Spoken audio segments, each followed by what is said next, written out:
Hello Manipur tabiri singbu ahan bamaktada taramno okchari. Haina balay, miyoy bagi khwaidigi athoy balansi hakchang pana layba asini haidana. Lanthum pana yamna layrigasu hakchang nabu patragadi nungai fam khangde harisi adum chumdana layrabu wafam ni. Aduga muksho ekhoygi hakchangi khwaidigi mamal yamba kayat mayam singi maraktagi mitsisu yamna maruiba organ kayat amani. Aduna chahi kudingi October thasigi anisuba sagolsen numitsi malemgi ubagi numit World Sight Day haidana thoram pangthoktana lakli kumsigi oinasu ngarang October tang 13 numit asida pangthokre maramasina ngasi Hello Manipur hakselgi oina lokhachariba hiramasi ubagi Shakti Manghandana Thamnabagi damak adomgi mit adu nungsina luna thambiu hairiba hiramasida thamjei hiramasigi matangda studio da lengsin biriba ngasigi expert na Department of Ophthalmology Rimsta Professor Amadi Head Oina Taupu Biriba Dr. Chingsuingamba Yumnam Dr. Na Chelaba Matam Kaitopiduna Lengbirak Pasiam Nungaijay Taram Nokchai. Koigi studio gi ngasigi thoramasigi damak thamjariba phone number miyam namuktang note tokshin biu 93623 27078 amuktanga 93623 27078 hairiba number sida dial tobirak laga lengsin biriba Dr. Dagi Koigi Ubagi Shakti Manghandana Thamnabagi damakta koina kari kari chekchil thorangsing lokut kadage haibasigi matangda khangbining basing hangbiba yagani Dr. Hugdokchabasidi karigi damakta malemgi ubagi numit World Sight Day haidana numit ama thamami bano numitsina miyamda piriba message sikari nomta takpiyo koigi World Sight Day na koina October gi second Thursday anisuba sagon senumit khudingi koina internationally mayamgi malemgi oina kogi International Association for Prevention of Blindness na koi groups na haudoktuna yamna achoba thopuduna masi haudoktuna likely masigi asingba aim di koina sumaina kogi chahim da numit ama si koina palan tawjaraga kogi mayamda mitsi matangda kamba kogi mitsi saphana leinaba na ek thudokna yaudana leinaba mittu mathaudu phajana tohna bahina karamba koina message piba mayamda awareness mayamgi khanghanba sinasi hana haina bahina mayamgi public awareness ki campaign gi keno mani yam achoba keno mani masi koina matawduna la ise kuire adu handaki sahi gi su koina ngarang pangthok sagre handak sahi sigi theme haiba tare sisna koigi love your eyes ai sagi mittu nungsibiu haibdi karamba matamda karmai tawduna mitsi koigi check tawbiba doctor gi koigi mitsi nare harga mayamam leiri koigi mitsi nabagi mongsu khangdaba aduna si dakar lerga di doctor ga su tanabiba adagi mitki da kanaga do mongda ngosagi koigi jinjak phajana chaba koigi lifestyle da afaba koigi makhalgi kano tawnaba masigi awareness se punaba tasengbadi mayam si tawri si koi mitsi laithokna lobasu yam lei haijariba yam nang hojikti change budi yam tawre Manipur da su adusu yamna laithokna loba se kokchi bamaktu khange natraga mitap keno pi tare natraga mitap mayik si tang keno na tawn da masen marang uba khotpa leibsi khoina sum mai ujani mai keno tawjani na laithok leiba kokchi su he kokchi koi guli ma chasalage leiba mai tawna hedi yengthuwa kanda masi kari kari na maram oi bi ai aina ngasi laithobusina khoigi matam khara leirakanda engonda hedi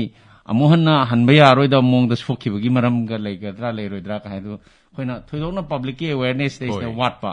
adu momyam do khogi what na ba na sinbani singbudi adugi myam da public aware hoina ba hoi ahan ba phone call mtelo khachage doctor hello hello hello tajare ming lifam haibiro hello tajare ay sare ay phone to gi kumpa makha gi lawre rajo ne takpiyo rajo takpiyo hello tajare wahang hangbiyo hello ꯑꯩꯈꯣꯏꯅꯗꯤ ꯌꯥꯝꯅ ꯃꯌꯦꯛ ꯁꯦꯡꯅ ꯇꯥꯖꯔꯦ ꯑꯗꯨꯒ ꯋꯥꯍꯪ ꯑꯩꯅꯗꯤ ꯇꯥꯖꯔꯦ ꯑꯗꯣ ꯑꯩꯅ ꯍꯥꯏꯖꯅꯤꯡꯕꯗꯤ ꯑꯩꯈꯣꯏꯒꯤ ꯍꯧꯖꯤꯛꯀꯤ ꯆꯍꯤ yankai temporary sudereba ꯑꯩꯈꯣꯏ ꯇꯥꯖꯔꯤꯌꯦ ꯋꯥꯍꯪ ꯍꯪꯕꯤꯌꯣ ꯑꯗꯣ ꯆꯍꯤꯁꯦ ꯍꯧꯖꯤꯛꯀꯤ ꯃꯤꯇꯤꯡꯃꯛꯁꯦ ꯃꯔꯥꯡ ꯑꯣꯏꯅ ꯁꯨꯝ ꯃꯤꯒꯤ ꯂꯝꯕꯤ ꯂꯝꯈꯥꯡꯗ ꯆꯠꯄꯗ ꯂꯝꯕꯤꯗ ꯆꯠꯄꯗ ꯀꯔꯦꯛ ꯃꯌꯥꯝ ꯁꯦꯡꯗꯕ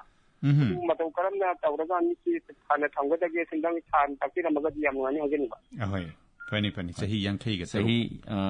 ꯔꯥꯖꯦꯟ ꯍꯥꯏꯕ ꯑꯣꯏꯔ ꯃꯥꯜꯂꯦ ꯀꯣ ꯔꯥꯖꯨ ꯆꯍꯤ 53 ꯆꯍꯤ 53ꯁꯤ ꯑꯩꯈꯣꯏꯒꯤ ꯆꯍꯤ ꯇꯪꯈꯥꯏ ꯃꯤꯗꯜ ꯑꯦꯖ ꯃꯤꯠ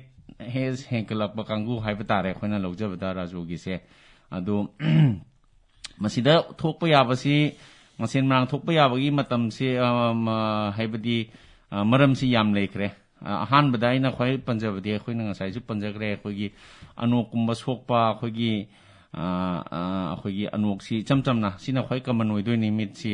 ꯀꯩꯅꯣ ꯇꯧꯕꯒꯤ ꯀꯩꯅꯣꯁꯤ ꯑꯗꯨꯒ ꯃꯥꯁꯤ ꯑꯅꯣꯛ ꯁꯣꯛꯄ꯭ꯔꯥ ꯁꯣꯛꯇꯕ꯭ꯔꯥ ꯍꯥꯏꯕ ꯌꯦꯡꯕ ꯆꯪꯉꯤ ꯑꯗꯒꯤ ꯑꯩꯈꯣꯏꯒꯤ ꯁꯤꯒꯤ ꯆꯍꯤ ꯃꯇꯥꯡꯁꯤꯗꯗꯤ ꯀꯦꯇꯔꯦꯛ ꯍꯥꯏꯗꯅ ꯑꯩꯈꯣꯏ ꯉꯧꯗꯣꯡ ꯑꯗꯨꯁꯨ ꯌꯥꯝꯅ ꯑꯗꯨꯝ ꯀꯃꯟ ꯑꯗꯨꯝ ꯑꯣꯏꯁꯤꯜꯂꯛꯄ ꯍꯧꯔꯛꯄ ꯑꯗꯨꯁꯨ ꯑꯗꯨꯝ ꯊꯦꯡꯅꯕ ꯃꯇꯝꯅꯤ ꯑꯗꯒꯤ ꯏꯁꯥꯅ ꯑꯩꯈꯣꯏꯒꯤ ꯔꯥꯖꯨꯒꯤꯁꯤ ꯑꯇꯩ ꯑꯅꯥꯕ ꯀꯩꯀꯩ ꯑꯩꯈꯣꯏ ꯑꯇꯣꯞꯄ ꯍꯧꯖꯤꯛ ꯍꯪꯖꯍꯧꯗ꯭ꯔꯦ ꯑꯗꯨꯕꯨ ꯀꯔꯤꯒꯨꯝꯕ ꯗꯥꯏꯕꯦꯇꯤꯁꯀꯨꯝꯕ ꯂꯩꯕ ꯑꯗꯒꯤ ꯀꯔꯤꯒꯨꯝꯕ BPꯅꯆꯤꯡꯕꯒꯤ ꯋꯥꯡꯕ ꯍꯥꯏꯄꯔꯇꯦꯟꯁꯟ ꯍꯥꯏꯕ ꯇꯥꯔꯦ ꯁꯤꯒꯨꯝꯕ ꯂꯩꯔꯒꯗꯤ ꯃꯗꯨꯅꯁꯨ ꯑꯗꯨꯝ ꯃꯤꯠꯇ ꯇꯥꯏꯅꯕ ꯌꯥꯕ ꯗꯥꯏꯕꯦꯇꯤꯛ ꯔꯦꯇꯤꯅꯣꯄꯦꯊꯤ ꯑꯗꯒꯤ ꯃꯇꯝꯗꯨꯒ ꯑꯩꯈꯣꯏꯒꯤ ꯒ꯭ꯂꯣꯀꯣꯃꯥ ꯀꯥꯏꯅ ꯑꯩꯈꯣꯏꯒꯤ ꯃꯤꯠꯇ ꯄ꯭ꯔꯦꯁꯔ ꯍꯦꯟꯀꯠꯂꯒ ꯑꯗꯨꯅ ꯃꯁꯤꯗꯤ ꯈ꯭ꯋꯥꯏꯗꯒꯤ ꯐꯕꯗꯤ ꯔꯥꯖꯨꯒꯤꯁꯤ ꯑꯈꯟꯅꯕ ꯗꯣꯛꯇꯔ ꯑꯃꯗ ꯑꯃꯨꯛꯇꯪ ꯐꯖꯅ ꯍꯥꯏꯗꯤ ꯀ꯭ꯋꯥꯂꯤꯐꯥꯏഡ് ꯑꯣꯏꯕ ꯑꯃꯗ ꯆꯠꯄꯤꯔꯒ ꯔꯤꯝꯁ ꯑꯣꯏꯔꯦ ꯖꯦꯅꯤꯝꯁꯇ ꯑꯣꯏꯔꯦ ꯑꯃꯨꯛꯇꯪ ꯆꯠꯂꯒ ꯇꯥꯟꯅꯕꯤꯕꯅ ꯍꯣꯏ ꯆꯍꯤ ꯃꯇꯥꯡꯁꯤꯅꯦ ꯊꯦꯡꯅꯔꯤꯕ ꯅꯨꯡꯉꯥꯏꯇꯕꯁꯤꯅꯦ ꯁꯤꯅ ꯇꯥꯛꯄꯗꯤ ꯌꯥꯝꯅ ꯑꯊꯨꯕꯗ ꯆꯦꯛꯑꯞ ꯑꯃꯗꯤ ꯗꯔꯀꯥꯔ ꯂꯩꯅꯤ ꯍꯣꯏ ꯍꯜꯂꯣ ꯇꯥꯛꯄꯤꯌꯨ ꯃꯤꯡ ꯂꯩꯐꯝ ꯐꯣꯟ ꯇꯧꯖꯕ ꯍꯥꯏꯕꯁꯤ ꯈꯥꯡꯉꯕꯣꯛ ꯁꯣꯔꯋꯥꯡꯕ ꯄꯥꯔꯠ 1ꯗꯒꯤ ꯂꯥꯏꯁ꯭ꯔꯝ ꯍꯦꯃꯟꯇ ꯇꯥꯛꯄꯤꯌꯨ ꯍꯦꯃꯟꯇ ꯇꯥꯛꯄꯤꯌꯨ ꯉꯁꯤꯒꯤ ꯊꯝꯕꯤꯔꯤꯕ ꯇꯣꯄꯤꯛꯁꯤꯗ ꯂꯦꯡꯁꯤꯟꯕꯤꯔꯤꯕ ꯑꯦꯛꯁꯄꯥꯔꯠꯇꯒꯤ ꯈꯪꯖꯅꯤꯡꯕꯅ ꯗꯣꯛꯇꯔ ꯑꯩꯈꯣꯏ ꯃꯤꯠꯁꯤ ꯌꯥꯝꯅ ꯃꯔꯨꯑꯣꯏꯕ ꯄꯥꯔꯠ ꯑꯃꯅꯦꯅꯁꯨ ꯑꯩꯈꯣꯏ ꯉꯁꯥꯏ ꯍꯧꯗꯣꯛꯄꯗ ꯍꯥꯏꯕꯤꯈ꯭ꯔꯦꯕꯀꯣ ꯑꯗꯣ ꯑꯩꯈꯣꯏꯅ ꯆꯦꯛꯁꯤꯟꯒꯗꯕ ꯃꯤꯠ ꯅꯥꯔꯦꯗꯅ ꯃꯤꯠꯁꯤꯕꯨ ꯌꯥꯝꯅ ꯆꯦꯛꯁꯤꯟꯅ ꯊꯝꯒꯗꯕ ꯃꯇꯝꯗ ꯑꯩꯈꯣꯏꯅ ꯑꯦꯅꯤ ꯗꯥꯛꯇꯔꯒꯤ ꯀꯟꯁꯜ ꯌꯥꯎꯗꯅ ꯑꯩꯈꯣꯏꯅ ꯑꯥꯏ ꯗ꯭ꯔꯣꯞ ꯑꯃ ꯑꯦꯅꯤ ꯐꯥꯔꯃꯥꯁꯤ ꯆꯠꯂꯒ ꯍꯥꯞꯄ ꯃꯇꯝꯗ ꯑꯁꯤꯒꯨꯝꯕ ꯃꯇꯝꯗ ꯃꯤꯠꯁꯤꯗ ꯌꯥꯝꯅ ꯑꯀꯥꯏꯕ ꯂꯥꯛꯀꯗ꯭ꯔꯥ ꯆꯦꯛꯁꯤꯟꯕꯒꯤ ꯃꯅꯨꯡ ꯆꯟꯅ ꯃꯁꯤꯁꯨ ꯑꯃ ꯑꯣꯏꯒꯗ꯭ꯔꯥ ꯍꯥꯏꯕꯗꯣ ꯑꯃꯨꯛꯇꯪ ꯈꯪꯖꯅꯤꯡꯕ ꯍꯣꯏ ꯑꯈꯪ ꯑꯍꯩ ꯇꯥꯟꯅꯗꯅ ꯏꯁꯥꯅ ꯂꯥꯌꯦꯡꯕꯒꯤ ꯃꯑꯣꯡꯁꯦ ꯁꯤꯒꯤ ꯃꯇꯥꯡꯗ ꯃꯥꯅꯤ ꯗꯣꯛꯇꯔ ꯍꯦꯃꯟꯇꯒꯤ ꯀꯩꯅꯣꯁꯤ ꯑꯩ ꯑꯝꯇ ꯀꯩꯅꯣ ꯇꯧꯋꯤ ꯃꯁꯤ ꯌꯥꯝꯅ ꯊꯦꯡꯅꯗꯕ ꯅꯠꯇꯦ ꯌꯥꯝ ꯊꯦꯡꯅꯕ ꯄꯣꯠ ꯑꯃꯅꯤ ꯐꯥꯔꯃꯥꯁꯤꯗ ꯀꯩꯅꯣꯝꯃ ꯍꯦꯛ ꯅꯨꯡꯉꯥꯏꯇ꯭ꯔꯒ ꯏꯕꯨꯡꯉꯣ ꯐꯥꯔꯃꯥꯁꯤꯗ ꯍꯦꯛ ꯆꯠꯂꯒ ꯗꯥꯛꯇꯔꯗ ꯆꯠꯇꯕꯤꯗ ꯐꯥꯔꯃꯥꯁꯤꯗ ꯍꯦꯛꯇ ꯆꯠꯂꯒ ꯃꯁꯤ ꯃꯤꯠ ꯅꯥꯔꯦ ꯈꯣꯠꯂꯦ ꯍꯥꯏꯔꯒ ꯍꯤꯗꯥꯛ ꯂꯧꯕꯒꯤ ꯍꯩꯅꯕꯤꯁꯤ ꯃꯅꯤꯄꯨꯔꯗꯁꯨ ꯂꯩꯇꯕ ꯅꯠꯇꯦ ꯌꯥꯝ ꯑꯗꯨꯝ ꯊꯦꯡꯅꯖꯩ ꯑꯗꯣ ꯃꯁꯤ ꯐꯕꯁꯨ ꯑꯗꯨꯝ ꯌꯥꯎꯋꯦ ꯃꯥꯒꯤ ꯂꯥꯏꯕꯛ ꯐꯔꯨꯔꯒ ꯑꯗꯨꯒ ꯑꯌꯥꯝꯕ ꯃꯇꯝꯗ ꯑꯩꯈꯣꯏꯅ ꯊꯦꯡꯅꯕꯗ ꯑꯩꯈꯣꯏꯅ ꯄꯤꯔꯣꯏꯗꯕ ꯍꯤꯗꯥꯛ ꯉꯥꯏꯍꯥꯛꯀꯤꯗꯤ ꯅꯨꯡꯉꯥꯏꯕ ꯑꯩꯈꯣꯏꯒꯤ ꯍꯤꯗꯥꯛꯀꯨꯝꯕꯁꯤ ꯊꯦꯡꯅꯗꯕ ꯅꯠꯇꯦ ꯑꯗꯨꯅ ꯃꯁꯤꯅ ꯃꯔꯝ ꯑꯣꯏꯗꯅ ꯃꯤꯠꯇ ꯌꯥꯝ ꯁꯥꯊꯤꯕ ꯑꯩꯈꯣꯏꯒꯤ ꯀꯝꯄ꯭ꯂꯤꯀꯦꯁꯟ ꯊꯣꯛꯂꯛꯇꯅ ꯑꯩꯈꯣꯏꯒꯤ ꯃꯤꯠꯁꯤ ꯎꯗꯕꯒꯤ ꯃꯔꯝ ꯑꯣꯏꯗꯅ ꯑꯋꯥꯕ ꯅꯪꯈꯤꯕ ꯃꯌꯥꯝ ꯑꯃꯁꯨ ꯊꯦꯡꯅꯗꯕꯗꯤ ꯅꯠꯇꯦ ꯑꯗꯨꯅ ꯃꯁꯤꯗꯤ ꯌꯥꯔꯤꯉꯩ ꯇꯧꯕꯤꯗꯕꯅ ꯐꯩ ꯑꯗꯨꯒ ꯑꯁꯦꯡꯕꯗꯗꯤ ꯑꯩꯈꯣꯏꯒꯤ ꯀꯩꯅꯣꯒꯤ ꯃꯇꯨꯡ ꯏꯟꯅꯗꯤ ꯃꯁꯤ ꯌꯥꯁꯨ ꯌꯥꯗꯕ ꯑꯩꯈꯣꯏꯒꯤ ꯏꯊꯤꯛꯁꯅ ꯌꯥꯗꯕ ꯑꯗꯨꯒ ꯃꯁꯤ ꯅꯤꯌꯣꯝꯁꯨ ꯈꯔ ꯂꯥꯟꯕ ꯊꯕꯛꯇꯤ ꯑꯣꯏꯒꯅꯤ ꯐꯥꯔꯃꯥꯁꯤꯒꯤ ꯐꯝꯃꯤꯕ ꯐꯥꯔꯃꯥꯁꯤꯗꯒꯤ ꯍꯦꯛꯇ ꯍꯤꯗꯥꯛ ꯂꯩꯔꯒ ꯑꯣꯚꯔ ꯗ ꯀꯥꯎꯟꯇꯔ ꯗ꯭ꯔꯛ ꯍꯥꯏꯅ ꯑꯩꯈꯣꯏꯅ ꯂꯩꯔꯒ ꯍꯦꯛꯇ ꯍꯥꯞꯄꯒꯤ ꯆꯠꯅꯕꯤꯁꯤꯃꯗꯤ ꯌꯥꯔꯤꯉꯩꯗꯤ ꯇꯣꯛꯄꯤꯕꯅ ꯐꯒꯅꯤ ꯍꯣꯏ ꯑꯩꯈꯣꯏꯒꯤ ꯗꯣꯛꯇꯔꯒꯤ ꯄ꯭ꯔꯤꯁꯀ꯭ꯔꯤꯞꯁꯟ ꯑꯈꯪ ꯑꯍꯩ ꯇꯥꯟꯅꯔꯕ ꯃꯇꯨꯡꯗ ꯏꯔꯛꯄ ꯍꯤꯗꯥꯛꯇꯣ ꯍꯥꯏꯕꯗꯤ ꯃꯍꯤꯛ ꯑꯃꯒ ꯈꯦꯟꯅꯕ ꯑꯗꯒꯤ ꯑꯅꯥꯕ ꯑꯃꯒ ꯈꯦꯟꯅꯕꯒꯤ ꯃꯌꯥꯝ ꯑꯃ ꯂꯩꯕꯅꯤꯅ ꯂꯥꯟꯅ ꯊꯥꯔꯨꯔꯒꯗꯤ ꯀꯥꯟꯅꯕꯒꯤ ꯃꯍꯨꯠꯇ ꯃꯥꯡꯖꯕꯁꯨ ꯂꯩ ꯍꯥꯏꯅ ꯗꯣꯛꯇꯔꯅ ꯇꯥꯛꯄꯤꯔꯤ ꯍꯜꯂꯣ ꯇꯥꯖꯔꯦ ꯃꯤꯡ ꯂꯩꯐꯝ ꯍꯥꯏꯕꯤꯌꯨ ꯋꯥꯍꯪ ꯍꯪꯕꯤꯌꯨ ꯑꯩ ꯕꯤꯀꯦꯟꯗ꯭ꯔꯣ ꯑꯈꯥꯃꯣꯡ ꯂꯩꯀꯥꯏꯗꯒꯤꯅꯤ ꯇꯧꯖꯔꯤꯁꯦ ꯇꯥꯛꯄꯤꯌꯨ ꯑꯩꯒꯤ ꯃꯤꯠꯁꯦ ꯑꯩꯈꯣꯏ ꯅꯨꯡꯁꯥ ꯌꯥꯝꯅ ꯁꯥꯕ ꯌꯥꯝꯅ ꯉꯥꯟꯕ ꯃꯉꯥꯜꯁꯦ ꯃꯁꯤꯗ ꯑꯩꯒꯤ ꯅꯣꯔꯃꯦꯜ ꯑꯩꯈꯣꯏ ꯌꯦꯡꯕ ꯉꯝꯗꯕ ꯍꯥꯏꯇꯥꯔꯦ ꯃꯤꯠꯁꯦ ꯑꯗꯨꯝ ꯁꯨꯛꯇꯣꯛꯑꯒ ꯑꯗꯨꯝ ꯌꯦꯡꯉ ꯂꯩꯕ ꯍꯥꯏꯇꯥꯔꯦ ꯑꯩꯈꯣꯏꯒꯤ ꯗꯥꯛ ꯑꯃꯨꯕꯒꯨꯝꯕ ꯑꯩꯈꯣꯏꯒꯤ ꯒ꯭ꯂꯥꯁ ꯑꯃ ꯍꯥꯏꯇꯥꯔꯦ ꯁꯟ ꯒ꯭ꯂꯥꯁꯀꯨꯝꯕ ꯑꯃꯨꯕ ꯑꯃ ꯎꯞꯄꯒꯗꯤ ꯀꯩꯁꯨꯝꯇ ꯑꯃꯨꯛ ꯇꯧꯗꯕ ꯍꯥꯏꯇꯥꯔꯦ ꯑꯗꯨꯒ ꯅꯨꯡꯁꯥꯒꯤ ꯃꯉꯥꯜ ꯌꯥꯝ ꯁꯥꯕ ꯈꯣꯠꯄ ꯆꯠꯄꯁꯦ ꯒꯥꯔꯤ ꯊꯧꯕ ꯈꯣꯠꯄ ꯆꯠꯄꯁꯦ ꯑꯩꯈꯣꯏ ꯃꯤꯠꯁꯦ ꯑꯗꯨꯝ ꯁꯨꯛꯇꯣꯛꯑꯒ ꯑꯗꯨꯝ ꯌꯦꯡꯉꯒ ꯑꯉꯥꯟꯕ ꯁꯔꯨꯛꯁꯦ ꯑꯗꯨꯝ ꯑꯩꯈꯣꯏ ꯄꯤ ꯇꯥꯕꯗꯧꯅ ꯑꯗꯨꯝ ꯂꯩꯕ ꯑꯗꯨꯒ ꯑꯩ ꯑꯅꯤꯁꯨꯕ ꯀꯣꯏꯁꯟꯅ ꯑꯩꯒꯤ ꯃꯤꯠꯁꯦ ꯀꯔꯤꯒꯨꯝꯕ ꯀꯥꯟꯗ ꯑꯩꯅ ꯍꯥꯀꯠꯆꯔꯕ ꯃꯤꯠꯁꯦ ꯁꯨꯃꯥꯏꯅ ꯈꯨꯔꯁꯨ ꯍꯦꯛ ꯅꯣꯏꯕ ꯃꯇꯝꯗ ꯑꯩꯈꯣꯏꯒꯤ ꯑꯉꯥꯡꯕ ꯃꯆꯨ ꯍꯦꯛꯇ ꯑꯩꯈꯣꯏꯒꯤ ꯑꯉꯧꯕ ꯍꯥꯏꯁꯤꯗ ꯑꯉꯥꯡꯕ ꯃꯆꯨ ꯔꯦꯗ ꯀꯂꯔ ꯍꯦꯛꯇ ꯑꯣꯏꯁꯜꯂꯛꯄ ꯃꯤꯠꯁꯦ ꯄꯤ ꯑꯗꯨꯝ ꯇꯥꯔꯒ ꯂꯩꯕ ꯑꯗꯨꯃꯗꯤ ꯑꯩꯅ ꯍꯦꯛꯇ ꯑꯥꯏ ꯗ꯭ꯔꯣꯞ ꯑꯃ ꯐꯥꯔꯃꯥꯁꯤꯗ ꯂꯧꯔꯒ ꯍꯥꯞꯄ ꯃꯇꯝꯗꯗꯤ ꯑꯗꯨꯝ ꯅꯣꯡꯃ ꯅꯤꯅꯤ ꯂꯩꯔꯝꯃꯒ ꯑꯗꯨꯝ ꯑꯉꯥꯡꯕꯁꯦ ꯐꯈꯤꯕ ꯍꯥꯏꯇꯥꯔꯦ ꯃꯁꯤ ꯗꯣꯛꯇꯔꯗꯒꯤ ꯀꯔꯤ ꯑꯣꯏꯒꯗꯒꯦ ꯀꯔꯤꯅꯣ ꯍꯥꯏꯕꯗꯣ ꯈꯤꯇꯪ ꯈꯪꯖꯅꯤꯡꯉꯤ ꯕꯤꯀꯦꯟꯗ꯭ꯔꯣꯒꯤ ꯏꯁꯥꯒꯤ ꯆꯍꯤꯅ ꯀꯌꯥ ꯁꯨꯔꯦ ꯑꯝꯇꯪ ꯇꯥꯛꯄꯤꯔꯝꯃꯣ ꯑꯩꯒꯤ ꯆꯍꯤꯁꯦ 28-29 ꯁꯨꯃꯥꯏꯅ ꯐꯅꯤ ꯗꯣꯛꯇꯔꯗꯒꯤ ꯇꯥꯕꯤꯔꯁꯤ ꯕꯤꯀꯦꯟꯗ꯭ꯔꯣꯒꯤ ꯋꯥꯔꯤꯁꯤ ꯑꯩꯈꯣꯏꯅ ꯇꯥꯖꯕꯗ ꯍꯧꯖꯤꯛ ꯍꯥꯏꯕꯤꯕꯗ ꯅꯨꯡꯁꯥ ꯅꯠꯇ꯭ꯔꯒ ꯃꯩ ꯑꯩꯈꯣꯏꯒꯤ ꯌꯥꯝ ꯉꯥꯟꯕꯁꯤꯗ ꯃꯤꯠ ꯄꯥꯡꯕ ꯅꯨꯡꯉꯥꯏꯇꯕ ꯑꯃꯒ ꯄꯤ ꯇꯥꯕ ꯑꯃꯒ ꯑꯗꯨꯒ ꯅꯣꯏꯔꯨꯔꯒꯅ ꯉꯥꯡꯈꯠꯄ ꯈꯣꯠꯀꯠꯇꯅ ꯈꯔ ꯍꯥꯀꯠꯆꯒꯦ ꯇꯧꯕ ꯍꯥꯏꯕ ꯑꯃ ꯁꯤꯅꯦꯅ ꯂꯧꯖꯩ ꯃꯁꯤ ꯆꯍꯤ ꯕꯤꯀꯦꯟꯒꯤ ꯆꯍꯤ 27-28 ꯁ꯭ꯋꯥꯏꯗꯗꯤ ꯍꯣꯏ ꯏꯆꯝ ꯆꯝꯕꯗ ꯈꯜꯂꯒꯗꯤ ꯃꯁꯤ ꯑꯩꯈꯣꯏꯒꯤ ꯑꯦꯂꯔꯖꯤꯒꯤ ꯃꯈꯜ ꯑꯩꯈꯣꯏꯒꯤ ꯅꯨꯡꯁꯤꯠ ꯅꯨꯡꯁꯥꯗꯒꯤ ꯊꯣꯛꯄ ꯑꯦꯂꯔꯖꯤꯛ ꯀꯟꯖꯪꯇꯤꯚꯥꯏꯇꯤꯁ ꯀꯥꯏꯅ ꯂꯩ ꯑꯗꯩ ꯕꯔꯅꯦꯜ ꯀꯇꯥꯔꯅ ꯑꯩꯈꯣꯏꯅꯁꯨ ꯀꯧꯏ ꯁ꯭ꯄ꯭ꯔꯤꯡ ꯀꯇꯥꯔ ꯀꯥꯏꯅꯁꯨ ꯃꯁꯤ ꯑꯩꯈꯣꯏꯒꯤ ꯁ꯭ꯄ꯭ꯔꯤꯡ ꯃꯇꯝ ꯍꯥꯏꯕꯗꯤ ꯕꯁꯟꯇꯒꯤ ꯃꯇꯝ ꯑꯩꯈꯣꯏꯒꯤ ꯃꯥꯔꯆ ꯑꯦꯄ꯭ꯔꯤꯜ ꯁ꯭ꯋꯥꯏꯗꯅ ꯈꯔꯁꯨ ꯍꯦꯟꯅ ꯀꯃꯟ ꯑꯣꯏꯅ ꯇꯧꯋꯦꯅ ꯂꯧꯏ ꯑꯗꯨ ꯑꯣꯏꯕꯗꯤ ꯌꯥꯏ ꯑꯗꯨ ꯑꯣꯏꯔꯒꯗꯤ ꯑꯗꯨꯝ ꯃꯥꯁꯦ ꯆꯍꯤ ꯈꯨꯗꯤꯡꯒꯤ ꯍꯧꯕꯁꯨ ꯅꯥꯏꯒꯜꯂꯤ ꯑꯌꯥꯝꯕꯅ ꯑꯗꯨꯕꯨ ꯆꯍꯤ ꯃꯇꯥꯡꯁꯤ 27-28ꯁꯤ ꯈꯔ ꯍꯦꯟꯒꯠꯂꯛꯑꯒꯗꯤ ꯑꯗꯨꯝ ꯃꯥꯏ ꯏꯝꯃ꯭ꯌꯨꯅꯤꯇꯤ ꯈꯔ ꯀꯜꯂꯛꯑꯒꯗꯤ ꯑꯗꯨꯝ ꯑꯌꯥꯝꯕꯅꯗꯤ ꯐꯒꯜꯂꯤ ꯑꯗꯨꯕꯨ ꯍꯥꯏꯔꯤꯁꯤ ꯌꯦꯡꯗꯅ ꯍꯥꯏꯕꯅꯤꯅ ꯁꯤꯅ ꯑꯩꯈꯣꯏꯅ ꯀꯃꯟ ꯑꯣꯏꯕ ꯄꯣꯠꯇꯨ ꯁꯨꯃꯥꯏꯅ ꯑꯣꯏꯒꯜꯂꯤ ꯍꯥꯏꯕꯒꯤꯅꯤ ꯑꯗꯣ ꯑꯇꯩ ꯑꯇꯩ ꯑꯩꯈꯣꯏꯒꯤ ꯁꯨꯃꯥꯏꯅ ꯐꯣꯇꯣꯐꯣꯕꯤꯌꯥ ꯍꯥꯏꯅ ꯑꯩꯈꯣꯏꯒꯤ ꯇꯦꯛꯅꯤꯀꯦꯜ ꯇꯥꯝꯗ ꯀꯧꯏ ꯉꯁꯥꯏꯒꯤ ꯂꯥꯏꯠꯇ ꯃꯤꯠ ꯄꯥꯡꯕ ꯅꯨꯡꯉꯥꯏꯇꯕꯁꯦ ꯃꯁꯤꯒꯤ ꯃꯔꯝꯁꯦ ꯑꯇꯩ ꯃꯌꯥꯝ ꯑꯃ ꯑꯔꯨꯕ ꯂꯥꯏꯅꯥꯁꯨ ꯃꯌꯥꯝ ꯑꯃ ꯂꯩꯕꯅꯤꯅ ꯑꯈꯪ ꯑꯍꯩ ꯗꯥꯛꯇꯔꯒ ꯇꯥꯟꯅꯕꯅꯗꯤ ꯈ꯭ꯋꯥꯏꯗꯒꯤ ꯐꯅꯤꯅ ꯈꯜꯂꯤ ꯍꯣꯏ ꯑꯗꯨꯒ ꯍꯧꯖꯤꯛꯀꯤ ꯂꯥꯌꯦꯡꯗ꯭ꯔꯤꯉꯩ ꯃꯔꯛꯇꯨꯅ ꯁꯟ ꯒ꯭ꯂꯥꯁꯦꯁ ꯎꯞꯄꯒꯗꯤ ꯁꯟꯒ꯭ꯂꯥꯁꯦꯁ ꯎꯞꯄꯗꯨ ꯅꯨꯡꯉꯥꯏꯕꯗꯨ ꯀꯩꯁꯨ ꯀꯥꯏꯗꯦ ꯑꯗꯨꯝ ꯎꯞꯄꯤꯌꯨ ꯑꯗꯣ ꯉꯁꯥꯏ ꯑꯇꯩ ꯁꯨꯝ ꯑꯇꯩ ꯄꯨꯟꯅ ꯂꯣꯏꯅꯕ ꯁꯤꯝꯇꯝ ꯍꯥꯏꯕ ꯇꯥꯔꯦ ꯂꯣꯏꯅꯕ ꯂꯥꯏꯑꯣꯡ ꯍꯥꯏꯕ ꯇꯥꯔꯦ ꯉꯁꯥꯏꯒꯤ ꯂꯩꯔꯝꯗꯕꯁꯨ ꯑꯣꯏꯁꯅꯨ ꯃꯗꯨ ꯔꯨꯜ ꯑꯥꯎꯠ ꯇꯧꯕ ꯆꯦꯛ ꯇꯧꯊꯣꯛꯄꯗꯨꯃꯗꯤ ꯗꯔꯀꯥꯔꯅꯤ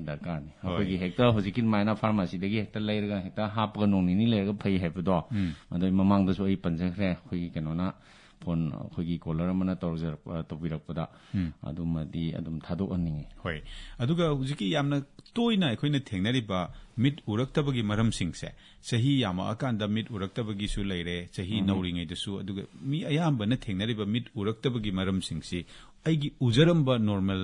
ꯑꯥꯏꯁꯥꯏꯠꯇꯨꯗꯒꯤ ꯇꯞꯅ ꯇꯞꯅ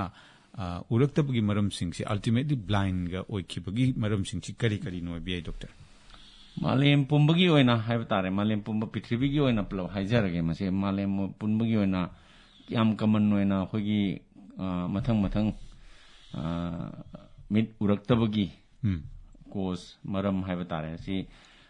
ꯅꯝꯕꯔ 1ꯗ ꯈ꯭ꯋꯥꯏ ꯑꯍꯥꯟꯕꯗ ꯂꯩꯔꯤꯁꯤ ꯀꯦꯇꯔꯦꯛ ꯍꯥꯏꯗꯅ ꯃꯌꯥꯝꯅ ꯑꯩꯈꯣꯏꯅ ꯃꯩꯇꯩꯂꯣꯟꯗ ꯑꯩꯈꯣꯏꯒꯤ ꯉꯧꯗꯣꯡ ꯍꯥꯏꯕꯤꯔꯤꯁꯤ ꯁꯤꯃ ꯂꯩꯔꯦ ꯑꯗꯒꯤ ꯅꯝꯕꯔ 2ꯗ ꯀꯦꯇꯔꯦꯛꯁꯦ ꯅꯤꯌꯔꯂꯤ 40%ꯅꯦ 39%ꯒꯨꯝꯕꯅꯤ ꯄ꯭ꯔꯤꯊꯤꯕꯤꯒꯤ ꯑꯣꯏꯅ ꯂꯩꯔꯤꯁꯦ ꯏꯟꯗꯤꯌꯥꯒꯤ ꯑꯣꯏꯅ ꯍꯣꯠꯂꯒꯗꯤ ꯑꯃꯨꯛ ꯈꯔ ꯋꯥꯡꯉꯦ ꯏꯟꯗꯤꯌꯥꯒꯤꯗꯗꯤ 62%ꯒꯨꯝꯕ ꯂꯩ ꯌꯥꯝ ꯋꯥꯡꯉꯤ ꯌꯥꯝ ꯋꯥꯡꯉꯦ ꯑꯗꯣ ꯑꯗꯨꯒꯤ ꯃꯊꯪꯗ ꯂꯩꯔꯤꯁꯤ ꯑꯩꯈꯣꯏꯒꯤ ꯔꯤꯐ꯭ꯔꯦꯛꯇꯤቭ ꯑꯟꯀꯔꯦꯛꯇꯦꯠ ꯔꯤꯐ꯭ꯔꯦꯛꯇꯤቭ ꯏꯔꯔꯅ ꯑꯅꯣꯛ ꯁꯣꯛꯑꯒ ꯑꯅꯣꯛꯁꯤ ꯎꯞꯄꯤꯗꯕ ꯍꯥꯏꯕ ꯇꯥꯔꯦ ꯑꯟꯀꯔꯦꯛꯇꯦꯠ ꯑꯣꯏꯕ ꯔꯤꯐ꯭ꯔꯦꯛꯇꯤꯚꯏꯔꯔ ꯁꯤꯁꯨ ꯌꯥꯝ ꯀꯃꯟꯅꯤ ꯑꯗꯒꯤ ꯃꯊꯪꯗ ꯀꯃꯟ ꯑꯣꯏꯔꯤꯁꯤ ꯒ꯭ꯂꯣꯀꯣꯃꯥ ꯍꯥꯏꯗꯅ ꯃꯤꯠꯀꯤ ꯄ꯭ꯔꯦꯁꯔ ꯋꯥꯡꯈꯠꯄꯁꯨ ꯌꯥꯝ ꯀꯃꯟꯅꯤ ꯑꯗꯨꯒ ꯄ꯭ꯔꯦꯁꯔ ꯋꯥꯡꯈꯠꯄ ꯉꯥꯛꯇ ꯑꯣꯏꯕꯅꯤ ꯍꯥꯏꯕꯁꯨ ꯂꯩꯇꯦ ꯒ꯭ꯂꯣꯀꯣꯃꯥꯁꯦ ꯑꯗꯨꯕꯨ ꯄ꯭ꯔꯦꯁꯔ ꯋꯥꯡꯈꯠꯂꯒ ꯃꯤꯠꯀꯤ ꯄ꯭ꯔꯦꯁꯔ ꯑꯩꯈꯣꯏ ꯕ꯭ꯂꯗ ꯄ꯭ꯔꯦꯁꯔ ꯅꯠꯇꯦꯀꯣ ꯑꯩꯅ ꯍꯥꯏꯖꯔꯤꯁꯦ ꯃꯤꯠ ꯃꯅꯨꯡꯒꯤ ꯂꯩꯖꯒꯗꯕ ꯃꯤꯠ ꯃꯅꯨꯡꯒꯤ ꯄ꯭ꯔꯦꯁꯔ ꯑꯃ ꯂꯩꯔꯤ ꯃꯁꯤ ꯋꯥꯡꯈꯠꯂꯒ ꯇꯧꯒꯟꯕ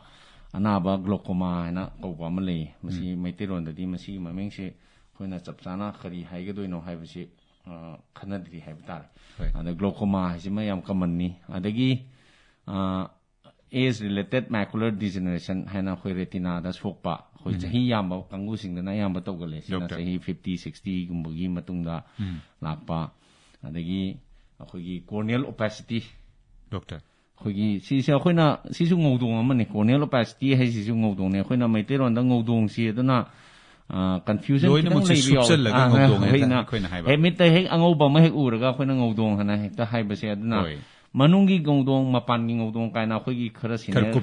ꯈꯔꯅꯁꯨ ꯑꯗꯨꯝ ꯇꯥꯛꯄꯤꯔꯝꯃꯦ ꯁꯨꯃꯥꯏꯅ ꯇꯧꯁꯤ ꯅꯠꯇ꯭ꯔꯒꯗꯤ ꯀꯟꯐ꯭ꯌꯨꯖꯟ ꯈꯔ ꯂꯩꯅꯤ ꯍꯥꯏꯅ ꯀꯣꯔꯅꯤꯌꯥ ꯍꯥꯏꯁꯤꯅ ꯃꯤꯠꯀꯤ ꯈ꯭ꯋꯥꯏꯗꯒꯤ ꯃꯄꯥꯟ ꯊꯪꯕꯗ ꯏꯂꯪ ꯂꯪꯅ ꯎꯔꯤꯕ ꯄꯣꯠꯇꯨꯅꯤ ꯃꯥꯁꯤ ꯀ꯭ꯂꯤꯌꯥꯔ ꯑꯣꯏꯅ ꯒ꯭ꯂꯥꯁ ꯇꯧꯅ ꯂꯩꯖꯒꯗꯧꯕ ꯄꯣꯠꯇꯨꯗ ꯃꯔꯝ ꯑꯃꯗꯒꯤ yam common oina infection tawkhiba akhoi adagi sokhiba adagi infection se makhagi infection obi ai smain ton lechin thajelak padong na lechin thajelak padong toba adamaina tawraga maksan gi ba haiba tare glass sida maksan gi ba masi sina khoina corneal opacity na kaure adagi manungi lens ta onselakpa sagi angobudune khoina cataract na haijerisina yam common oina haijerisina adagi adamaina corneal opacity si yam common oi heading ngodong mapan gi ngodong haijeba tare adagi di diabetes na ba kanguda khona aduna yamna hojikan diabetes yam su common oi ada India di diabetic capital of the world hai ribani hoji India si khwaidagi yamna population percentage of diabetes mi tara khudigi diabetes na ba ahum mari yaukhala ko mo de si leibani na diabetes na mit factor posi yam common ne diabetic retinopathy na adna admaina mathang si yamna khamana de di te di khogi phone call am taga lokho chege hello tazare ming le from haibiraga wahangang bi good morning sir good morning Tarik Bisorjit manang mel kai ni takbiu Bisorjit sar na su khogi sai wal gi sai de na khogi phale ha bo phom gam tham di re ado aina hai ni ni sa akoi gulko gumba de kete kumba na ra gi oi sa dali khoi na operation gumba darkar lai ra gi khoi government ni makai de ki free doi ba akoi gi operation to ma pham sing ado gi hauji di awareness pi gi sina khoi gi district wise ki awareness pi ba gi program chi lai di ba ado na sai aina hai ji ba operation to ra gi khoi kar ki darkar lai ba ge sim khang khang ni khani doctor le tabis hojiki khogi ngodong haiba muga glaucoma ore ngodong ore ayambana moina khara common no singi anaba singsidii government ki hospital sing da tawbudi ayambana cost ti yamna changde almost free gumbani aduga hojiki pradhan mantri gi khogi sigi scheme su lere CM gi hakchel gi kansu le aduna moigi mating si pangbani na almost free gumbani khogi government hospital mas even private hospital da sodum khoi chief minister gi hakchel gi tengbang si tawbugi adum ana paisa se adum ayambana hojikti cataract kumbagi treatment adagi glaucoma kumbagi treatment ti paisa chi yamna thoidongna yam kana changdabra na khali kana gum kharana hoi mayam gi tawnaba dudagi khirang thadok piraga lens kumba manungda happa khotpa du mana khara aidi simba khara premium oi ba khara ka hena pabo khotpa hapsage harga mana leijaraga paisa tingba na tingba mani natraga di yam ka hena kano tawba di oidabra na khali hoi ge duga corona covid sina lakhiba maram moidana khogi state sida health camp kai ka chathagiba gi nasu khara akaiba khara budi lakre aduna maram moidana district tang sagi huji atopa wahang amada khoi makhata na hangbi da district ki level da awareness bobo khotpagi wari ama tobi gi budu aina khanmada handaki pandemic togi basina maram moidana dumba outreach khogi healthcare keno program am dikhra effect tobuni masing yam handagi ado hojik maksu yam kanna akoina generate tobo sungamdri masagi ama pandemic kanna leiribani na aduna hojik maksu manipur dagi pandemic se chat khre na tribani na khara di phagale almain tawna adu masi state program officer na khogi national program for control of blindness adugi da khogi state kisu program officer lay khogi mana masina khogi state health khogi state ki health department gi makha da la ani aduna moina ayamba di district level gi keno si tawgani okay hello tazare ming le from haibiro wahang hangbi hello tazare ming le from haibiro hello ekoi tazare yamayek seng na tazare ai nomai mi ka sing ka digi tapio bebeka tapio tazare ekhoina yamna mayek seng na tazare bebeka wahang hojiki matamda kogi online class na apikpa ngang singna yamna hoi haibi yam kanna class thar na bidi ko pung ani ahung ga phone wang da phamdana ada hayeng mukana chawra kan da smara pinga da yamna mass usage of eyesight hai ta ne masigi effect mo da mla kadra aduga ji koina mass upaga anu upakang singda gumba lechin thajalaga sum u da ko ta balai dana adang hai ko ka ji ko jing udang ura puya wa masi dum khara kadra ma tawri misi amu hoi ni thupu da ka wa bra ma tawi ko gi covid manung da sin hi ba mitki chang si hoi ꯃꯁꯤ balance ꯊꯝꯕ ꯉꯝꯒꯗ꯭ꯔꯥ ꯍꯥꯏꯕ ꯍꯣꯏ ꯌꯥꯝ ꯆꯨꯝꯃꯤ COVID ꯃꯅꯨꯡꯁꯤꯗꯤ ꯑꯌꯥꯝꯕꯅ online classes ꯑꯗꯒꯤ ꯑꯉꯥꯡ ꯃꯍꯩ ꯇꯝꯃꯤꯕ ꯁꯥꯇ꯭ꯔꯁꯤꯡꯗ ꯅꯠꯇꯅ ꯑꯩꯈꯣꯏꯁꯨ ꯌꯨꯝꯗ ꯃꯣꯕꯥꯏꯜ ꯐꯣꯟ ꯌꯥꯝ ꯌꯦꯡꯕ ꯀꯝꯄ꯭ꯌꯨꯇꯔ ꯁ꯭ꯀ꯭ꯔꯤꯟ ꯌꯥꯝ ꯃꯃꯥꯡꯗ ꯀꯨꯏꯅ ꯊꯧꯔꯕꯅꯤ ꯗꯣꯛꯇꯔ ꯃꯁꯤ ꯇꯥꯛꯄꯤꯌꯨ ꯑꯩ ꯑꯝꯇ ꯍꯥꯏꯖꯒꯦ ꯑꯩꯈꯣꯏꯒꯤ ꯀꯩꯅꯣꯒꯤ ꯑꯣꯟꯂꯥꯏꯟ ꯀ꯭ꯂꯥꯁ ꯇꯧꯈꯤꯕ ꯗꯒꯤ ꯍꯧꯖꯤꯛ ꯁꯣꯛꯄ ꯍꯥꯏꯔꯤꯁꯤ ꯉꯁꯥꯏ ꯑꯩꯈꯣꯏꯅ ꯌꯥꯝꯅ ꯃꯁꯤ ꯀꯣꯚꯤꯗꯁꯤꯅ ꯀꯃꯥꯏꯅ ꯇꯧꯗꯅ ꯑꯩꯈꯣꯏꯒꯤ ꯃꯤꯠꯀꯤ ꯍꯦꯜꯊꯁꯤ ꯑꯦꯐꯦꯛ ꯇꯧꯒꯦ ꯍꯥꯏꯅ ꯑꯩꯈꯣꯏꯅ ꯃꯁꯤꯒꯤ ꯃꯇꯥꯡꯗ ꯑꯩꯈꯣꯏꯅ ꯌꯥꯝꯅ ꯃꯈꯜ ꯃꯈꯥꯗ ꯌꯥꯝ ꯂꯩꯈ꯭ꯔꯦ ꯑꯗꯣ ꯈ꯭ꯋꯥꯏꯗꯒꯤ ꯆꯥꯎꯅ ꯑꯩꯈꯣꯏꯅ ꯊꯦꯡꯅꯕꯁꯤ ꯑꯩꯈꯣꯏꯒꯤ ꯃꯤꯠꯀꯤ ꯗ꯭ꯔꯥꯏ ꯑꯥꯏ ꯍꯥꯏꯅ ꯑꯩꯈꯣꯏꯅ ꯑꯃ ꯂꯩ ꯗ꯭ꯔꯥꯏ ꯑꯥꯏꯁꯤ ꯀꯔꯤꯗꯒꯤ ꯊꯣꯛꯂꯛꯏꯅꯣ ꯍꯥꯏꯗꯤ ꯃꯤꯠꯁꯤ ꯆꯣꯠꯅ ꯂꯩꯖꯒꯗꯕꯅꯤ ꯍꯥꯏꯖꯔꯤꯕ ꯃꯤꯠꯁꯤ ꯆꯣꯠꯅ ꯂꯩꯕ ꯑꯃ ꯃꯊꯧ ꯆꯪꯉꯦ ꯑꯗ ꯃꯤꯠꯀꯤ ꯃꯅꯨꯡꯁꯦ ꯑꯩꯈꯣꯏ ꯆꯣꯠꯅꯕꯁꯨ ꯃꯥꯒꯤ ꯃꯦꯀꯥꯅꯤꯖꯝ ꯑꯃ ꯇꯧꯔꯒ ꯃꯥꯁꯤ ꯀꯟꯇꯤꯅ꯭ꯌꯨꯁꯂꯤ ꯋꯦꯠ ꯑꯣꯏꯅ ꯊꯝꯒꯗꯧꯕꯅꯤ ꯃꯥꯒꯤ ꯁꯔꯐꯦꯁ ꯑꯩꯈꯣꯏꯒꯤ ꯔꯤꯐ꯭ꯔꯦꯛꯇꯤꯡ ꯁꯔꯐꯦꯁ ꯑꯅ ꯑꯔꯪꯕ ꯑꯃ ꯑꯩꯈꯣꯏꯅ ꯍꯦꯛ ꯎꯔꯤꯁꯤ ꯀꯣꯔꯅꯤꯌꯥ ꯑꯗꯨꯗ ꯉꯁꯥꯏꯒꯤ ꯃꯁꯤ ꯀꯨꯏꯅ ꯀꯅꯥꯒꯨꯝꯕ ꯑꯃꯅ ꯑꯩꯈꯣꯏꯒꯤ ꯚꯤꯖꯨꯋꯦꯜ ꯗꯤꯁꯄ꯭ꯂꯦ ꯌꯨꯅꯤꯠ ꯑꯅ ꯑꯥꯏꯗꯔ ꯃꯣꯕꯥꯏꯜꯒꯤ ꯁ꯭ꯀ꯭ꯔꯤꯟꯁꯤ ꯑꯣꯏꯔꯦ ꯅꯠꯇ꯭ꯔꯒ ꯀꯝꯄ꯭ꯌꯨꯇꯔ ꯁ꯭ꯀ꯭ꯔꯤꯟꯁꯤ ꯑꯣꯏꯔꯦ ꯁꯤꯗꯩꯁꯤꯗ ꯃꯤ ꯑꯃꯅ ꯐꯣꯀꯁ ꯇꯧꯔꯒ ꯀꯨꯏꯅ ꯌꯦꯡꯉꯛꯄ ꯃꯇꯝꯗ ꯑꯩꯈꯣꯏꯒꯤ ꯃꯤꯠꯀꯤ ꯀꯨꯞꯄꯒꯤ ꯆꯥꯡꯁꯦ ꯕ꯭ꯂꯤꯡꯛ ꯔꯦꯠ ꯀꯧꯏ ꯃꯁꯤꯒꯤꯁꯦ ꯕ꯭ꯂꯤꯡꯛ ꯔꯦꯠꯁꯤ ꯌꯥꯝ ꯍꯟꯊꯕ ꯅꯣꯔꯃꯦꯜꯗ ꯑꯩꯈꯣꯏ 15 to 20 times per minute ꯈꯞꯄꯤꯁꯦ ꯃꯤꯠꯁꯦ ꯑꯩꯈꯣꯏꯅ ꯑꯦꯋꯦꯌꯔ ꯑꯣꯏꯗꯕꯒꯤꯅꯤ ꯑꯗꯣ ꯃꯁꯤ ꯌꯥꯝ ꯗꯔꯀꯥꯔ ꯂꯩꯕ ꯑꯗꯣ ꯑꯩꯈꯣꯏꯅ ꯁꯨꯃꯥꯏꯅ ꯃꯁꯤꯅ ꯑꯩꯈꯣꯏꯒꯤ ꯃꯤꯠꯇ ꯉꯁꯥꯏꯒꯤ ꯗꯣꯛꯇꯔꯅ ꯍꯥꯏꯕꯤꯔꯤꯕ ꯆꯣꯠꯍꯟꯕꯒꯤ ꯐꯪꯁꯟ ꯑꯗꯨꯒ ꯑꯣꯛꯁꯤꯖꯦꯟ ꯁꯄ꯭ꯂꯥꯏ ꯇꯧꯔꯤꯅꯤ ꯃꯥꯅ ꯇꯤꯌꯔꯒꯤ ꯐꯪꯁꯟꯁꯤ ꯌꯥꯝꯃꯦ ꯍꯥꯏꯔꯤꯕ ꯑꯩꯈꯣꯏꯅ ꯑꯁꯤ ꯃꯌꯥꯝꯁꯤ ꯂꯣꯏ ꯍꯟꯊꯈ꯭ꯔꯗꯣꯏꯅꯦ it can be less than ꯑꯩꯈꯣꯏꯅ 15 to 20 ꯂꯩꯔꯝꯕꯁꯤ less than 5 ꯆꯠꯈꯤꯕ ꯌꯥꯏ ꯑꯗꯨꯅ ꯃꯗꯨ ꯉꯥꯏꯍꯥꯛꯇꯪꯒꯤ ꯇꯧꯕꯗꯤ ꯀꯩꯁꯨ ꯀꯥꯏꯗꯕ ꯑꯗꯣ ꯍꯧꯖꯤꯛ ꯑꯣꯟꯂꯥꯏꯟꯒꯤ ꯀ꯭ꯂꯥꯁꯁꯦ ꯑꯗꯨꯝ ꯔꯦꯒꯨꯂꯔ ꯑꯣꯏꯅ ꯅꯣꯡꯃꯗ ꯄꯨꯡ 3, 4, 5, 7, 9 ꯇꯧꯊꯅꯔꯛꯄꯅꯤꯅ ꯗ꯭ꯔꯥꯏ ꯑꯥꯏ ꯍꯥꯏꯅ ꯑꯩꯈꯣꯏꯒꯤ ꯃꯤꯠꯇ ꯌꯥꯝ ꯀꯃꯟ ꯑꯣꯏꯔꯦ ꯃꯁꯤ ꯌꯥꯝ ꯊꯤꯅ ꯀꯃꯟ ꯑꯣꯏꯕ ꯄꯣꯠ ꯑꯃ ꯑꯣꯏꯔꯛꯄ ꯃꯥꯁꯤ ꯑꯗꯨꯕꯨ ꯗ꯭ꯔꯥꯏ ꯑꯥꯏꯁꯤ ꯌꯥꯝꯅ ꯂꯥꯏꯕꯛ ꯐꯕ ꯑꯃꯅ ꯌꯥꯝꯅ ꯃꯥꯒꯤ ꯃꯅꯨꯡ ꯂꯩꯅꯥ ꯑꯇꯩ ꯂꯩꯇ꯭ꯔꯒꯗꯤ ꯃꯥꯗꯤ ꯄꯔꯃꯅꯦꯟ ꯑꯣꯏꯕ ꯄꯣꯠꯇꯤ ꯅꯠꯇꯦ ꯉꯁꯥꯏ ꯑꯩꯈꯣꯏꯅ ꯉꯁꯥꯏ ꯀꯣꯏꯁꯟꯒꯤ ꯄꯥꯔꯠ ꯑꯃ ꯑꯣꯏꯅ ꯃꯁꯤꯅ ꯇꯨꯡꯗ ꯀꯔꯤ ꯀꯥꯏꯔꯛꯀꯗꯒꯦꯅ ꯍꯥꯏꯕꯤꯈꯤꯕꯗꯨꯒꯤ ꯄꯥꯔꯠ ꯑꯟꯁꯔꯅꯤ ꯑꯩꯅ ꯈꯨꯝꯖꯔꯤꯁꯦꯀꯣ ꯑꯗꯣ ꯃꯁꯤꯅ ꯇꯨꯡ ꯀꯣꯏꯅ ꯀꯥꯏꯔꯛꯄꯗꯨꯗꯤ ꯃꯥꯏ ꯃꯅꯨꯡꯒꯤ ꯃꯤ ꯑꯅꯥꯕ ꯂꯩꯔꯒ ꯗ꯭ꯔꯥꯏ ꯑꯥꯏ ꯇꯧꯕꯁꯨ ꯂꯩ ꯑꯗꯨꯒꯨꯝꯕ ꯌꯥꯎꯕ ꯅꯠꯇ꯭ꯔꯒꯗꯤ ꯃꯥꯅꯗꯤ ꯑꯗꯨꯗꯤ ꯄꯔꯃꯅꯦꯟꯇꯤ ꯑꯣꯏꯒꯟꯗꯦ ꯑꯗꯨꯒ ꯃꯁꯤ ꯑꯩꯈꯣꯏꯅ ꯀꯃꯥꯏꯅ ꯄ꯭ꯔꯤꯚꯦꯟ ꯇꯧꯒꯦ ꯍꯥꯏꯁꯦ ꯑꯣꯟꯂꯥꯏꯟ ꯀ꯭ꯂꯥꯁꯁꯦ ꯇꯧꯗꯕꯗꯤ ꯌꯥꯗꯦ ꯁꯤꯁꯨ ꯁꯔꯚꯥꯏꯚꯦꯜ ꯀꯩꯅꯣ ꯑꯃꯅꯤ ꯑꯩꯈꯣꯏꯅ ꯃꯈꯜ ꯑꯃꯅꯤ ꯇꯧꯗꯕꯗꯤ ꯌꯥꯗꯦ ꯑꯗꯨꯅ ꯌꯥꯔꯒꯗꯤ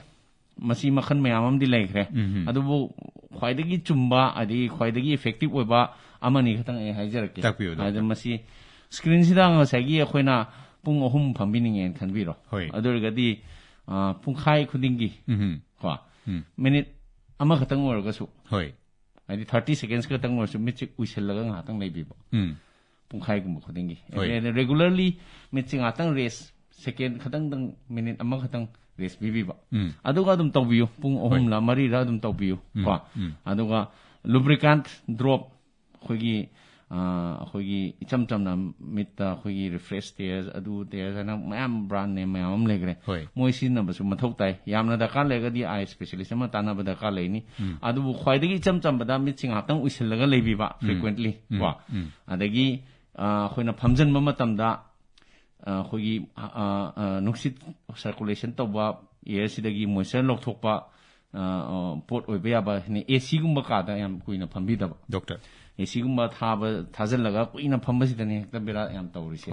ꯌꯥꯝ ꯀꯃꯟꯅꯤ ꯃꯁꯤ ꯑꯗꯨꯅ ꯗ꯭ꯔꯥꯏ ꯑꯥꯏ ꯑꯁꯤ ꯌꯥꯝ ꯀꯃꯟ ꯑꯗꯩ ꯏꯁꯤꯡ ꯐꯖꯅ ꯏꯁꯥꯒꯤ ꯍꯥꯏꯗ꯭ꯔꯦꯁꯟ ꯂꯦꯚꯦꯜꯁꯦ ꯐꯖꯅ ꯊꯝꯕꯤꯕ ꯅꯣꯡꯃꯗ ꯏꯁꯤꯡꯁꯦ ꯑꯦꯠꯂꯤꯁ ꯂꯤꯇꯔꯁꯦ ꯆꯥꯡ ꯅꯥꯏꯅ ꯍꯥꯏꯗꯤ ꯗꯤꯍꯥꯏꯗ꯭ꯔꯦꯁꯟꯁꯦ ꯁꯨꯡ ꯇꯧꯍꯟꯗꯕ ꯗꯤꯍꯥꯏꯗ꯭ꯔꯦꯁꯟ ꯇꯧꯔꯒꯗꯤ ꯂꯤꯇꯔ 2-3 ꯊꯛꯑꯣꯏꯅ ꯗꯣꯛꯇꯔꯅ ꯍꯥꯏꯕꯤꯔꯤꯁꯦ ꯉꯁꯥꯏ ꯀꯩꯅꯣ ꯇꯧꯕ ꯌꯥꯝꯅ ꯏꯐꯦꯛ ꯀꯩꯅꯣ ꯇꯧꯒꯜꯂꯦ ꯍꯥꯏꯕ ꯗ꯭ꯔꯥꯏ ꯑꯥꯏꯁꯤ ꯌꯥꯝ ꯀꯃꯟ ꯑꯣꯏꯅ ꯊꯣꯛꯄ ꯑꯗꯨꯅ ꯁꯤꯒꯨꯝꯕ ꯃꯌꯥꯝꯁꯤ ꯈꯔ ꯄ꯭ꯔꯦꯛꯇꯤꯁꯁꯤ ꯈꯤꯇꯪ ꯇꯧꯕꯤꯕꯗ ꯑꯗꯨꯝ ꯐꯅꯌꯥꯝꯅ ꯍꯟꯊꯒꯅꯤꯅ ꯈꯜꯂꯦ ꯑꯩ more than 80% ꯍꯟꯊꯒꯅꯤ ꯍꯜꯂꯣ ꯍꯧꯖꯤꯛ ꯗꯣꯛꯇꯔꯅ ꯇꯥꯛꯄꯤꯔꯤꯗꯨꯒ ꯃꯔꯤ ꯂꯩꯅꯅ ꯃꯃꯥꯡꯗꯁꯨ ꯗꯣꯛꯇꯔꯅ ꯅꯤꯡꯁꯤꯡꯕꯤꯔꯝꯈ꯭ꯔꯦ ꯁꯤꯒꯤꯁꯦ ꯑꯩꯈꯣꯏꯒꯤ ꯗꯣꯛꯇꯔꯅ ꯍꯧꯖꯤꯛ ꯄꯨꯡꯈꯥꯏ ꯈꯨꯗꯤꯡꯒꯤ ꯃꯤꯠ ꯎꯏꯁꯟꯗꯅ ꯀꯨꯞꯄ ꯃꯁꯤꯒꯤ ꯃꯤꯠꯀꯤ ꯑꯦꯛꯁꯔꯁꯥꯏꯖꯗ ꯃꯃꯥꯡꯗꯁꯨ ꯗꯣꯛꯇꯔꯅ ꯇꯥꯛꯄꯤꯔꯝꯕꯅꯤ ꯑꯩꯈꯣꯏꯅ ꯅꯤꯡꯁꯤꯡꯖꯍꯧꯕꯗ ꯃꯤꯅꯤꯠ ꯀꯨꯏꯅ ꯁꯥꯡꯅ ꯇꯦꯕꯜꯗ ꯂꯥꯏꯔꯤꯛ ꯄꯥꯕ ꯀꯝꯄ꯭ꯌꯨꯇꯔ ꯌꯦꯡꯕꯒꯤ ꯀꯩꯅꯣꯁꯤꯗꯩꯁꯤꯗ ꯈꯤꯇꯪ ꯃꯁꯤ ꯎꯄꯥꯏ ꯑꯃ ꯑꯣꯏꯅꯅꯕ ꯃꯤꯅꯤꯠ 10 ꯈꯨꯗꯤꯡꯒꯤ ꯑꯩꯈꯣꯏꯒꯤ ꯉꯥꯏꯍꯥꯛ ꯂꯦꯞꯄꯒ ꯑꯗꯒꯤ ꯐꯨꯠ 10 ꯂꯥꯞꯄ ꯄꯣꯠꯁꯛ ꯑꯃꯈꯛ ꯑꯃꯨꯛ ꯌꯦꯡꯉꯒ ꯁꯦꯀꯦꯟ 20ꯒꯨꯝꯕꯁꯤꯃ 20-20-20ꯒꯤ ꯀꯩꯅꯣ ꯑꯃꯁꯨ ꯃꯃꯥꯡꯗ ꯇꯥꯛꯄꯤꯔꯝꯃꯤ ꯑꯦꯀꯣꯃꯣꯗꯦꯁꯟꯅ ꯑꯩꯈꯣꯏ ꯃꯤꯠꯁꯦ ꯑꯩꯈꯣꯏ ꯃꯤꯠꯇꯒꯤ ꯃꯅꯨꯡꯗ ꯑꯩꯈꯣꯏꯒꯤ ꯀꯦꯃꯦꯔꯥꯒꯤ ꯑꯣꯇꯣ ꯐꯣꯀꯁꯀꯨꯝꯕꯅꯦ ꯑꯩꯈꯣꯏ ꯇꯧꯔꯤꯁꯦ ꯍꯥꯏꯗꯤ ꯃꯤꯠꯁꯦ ꯑꯩꯈꯣꯏꯅ ꯃꯤꯇꯔ 100 ꯂꯥꯞꯊꯣꯛꯈꯤꯕꯗꯁꯨ ꯌꯦꯡꯕꯗꯁꯨ ꯑꯗꯨꯝ ꯀ꯭ꯂꯤꯌꯔ ꯑꯣꯏꯅ ꯎꯏ ꯑꯗꯒꯤ ꯐꯨꯠ ꯑꯃꯃꯨꯛꯇꯪ ꯂꯥꯞꯅ ꯂꯩꯕ ꯑꯩꯒꯤ ꯘꯥꯔꯤ ꯌꯦꯡꯕ ꯃꯣꯕꯥꯏꯜ ꯐꯣꯟ ꯌꯦꯡꯕꯗꯁꯨ ꯑꯗꯨꯝ ꯀ꯭ꯂꯤꯌꯔ ꯑꯣꯏꯅ ꯎꯏ ꯃꯁꯤ ꯑꯩꯈꯣꯏꯒꯤ ꯐꯣꯀꯦꯜ ꯀꯩꯅꯣꯁꯤ ꯁꯥꯟꯅꯔꯤꯅꯦ ꯍꯥꯏꯕ ꯃꯤꯠ ꯃꯅꯨꯡꯒꯤ ꯑꯗꯨꯅ ꯃꯁꯤ ꯃꯁꯜ ꯃꯆꯥ ꯃꯆꯥ ꯃꯌꯥꯝ ꯑꯃ ꯂꯩꯔꯤ ꯃꯥꯅ ꯇꯧꯔꯒ ꯁꯥꯟꯅꯕꯅꯦ ꯑꯗꯨꯅ ꯀꯨꯏꯅ ꯑꯅꯛꯄꯗ ꯁꯨꯝ ꯇꯧꯔꯒꯗꯤ ꯃꯥꯏ ꯑꯩꯈꯣꯏ ꯃꯁꯤꯒꯤ ꯁꯥꯟꯅꯔꯤꯕ ꯄꯣꯠꯁꯦ ꯑꯦꯀꯣꯃꯣꯗꯦꯁꯟ ꯀꯧꯋꯦ ꯑꯩꯈꯣꯏꯅ ꯑꯩꯈꯣꯏꯒꯤ ꯃꯤꯠꯀꯤ ꯀꯩꯅꯣꯗ ꯑꯗꯨꯅ ꯃꯥꯏ ꯑꯦꯀꯣꯃꯣꯗꯦꯁꯟꯁꯦ ꯀꯨꯏꯅ ꯇꯧꯔꯛꯑꯒꯗꯤ ꯁ꯭ꯇ꯭ꯔꯦꯟ ꯂꯥꯛꯄ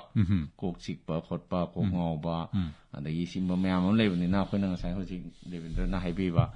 ꯂꯥꯞꯅ ꯑꯃꯨꯛ ꯌꯦꯡꯕ ꯅꯛꯅ ꯑꯃꯨꯛ ꯌꯦꯡꯕ ꯑꯗꯨꯃꯥꯏꯅ ꯃꯔꯛ ꯃꯔꯛꯇ ꯇꯧꯕꯁꯤꯁꯨ ꯑꯗꯨꯝ ꯀꯥꯟꯅꯗꯕ ꯅꯠꯇꯦ ꯍꯣꯏ ꯐꯣꯟ ꯀꯣꯜ ꯑꯝꯇ ꯂꯧꯈꯠꯆꯒꯦ ꯍꯜꯂꯣ ꯍꯜꯂꯣ ꯃꯤꯡ ꯂꯩꯐꯝ ꯍꯥꯏꯕꯤꯔꯒ ꯋꯥꯍꯪ ꯍꯪꯕꯤꯌꯨ Hello, good morning. Good morning, Takpio.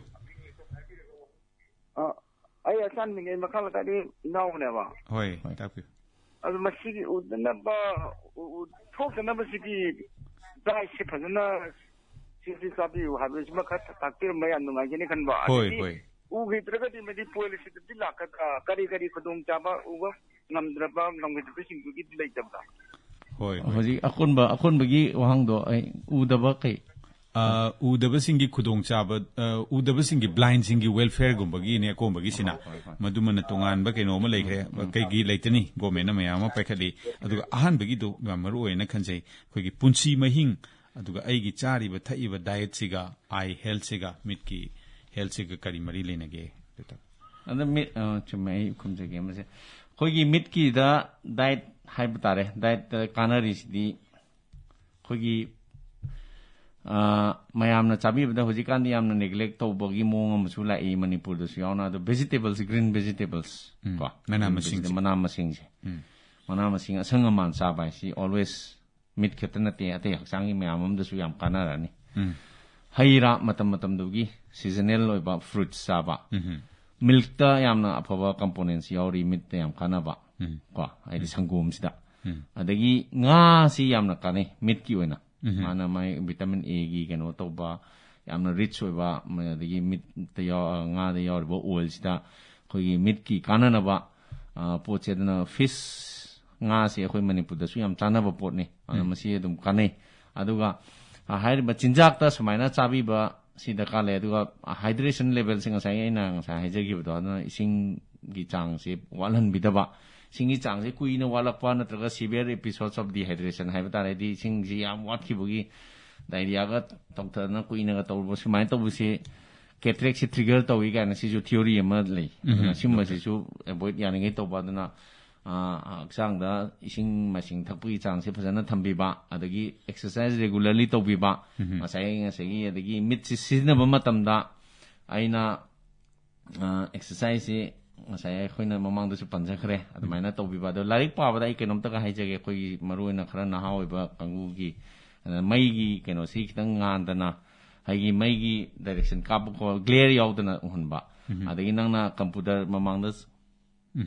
screen mamangda yengninga su magi eye gi level dai kitang nemdar laga yengbiba sim myam se khogi overall eye health adum kan yam nungai jare koi chai guding gi October gi ani suba sagol sen ngarang pangthokre malem gi ubagi numit world side day ga mari lenana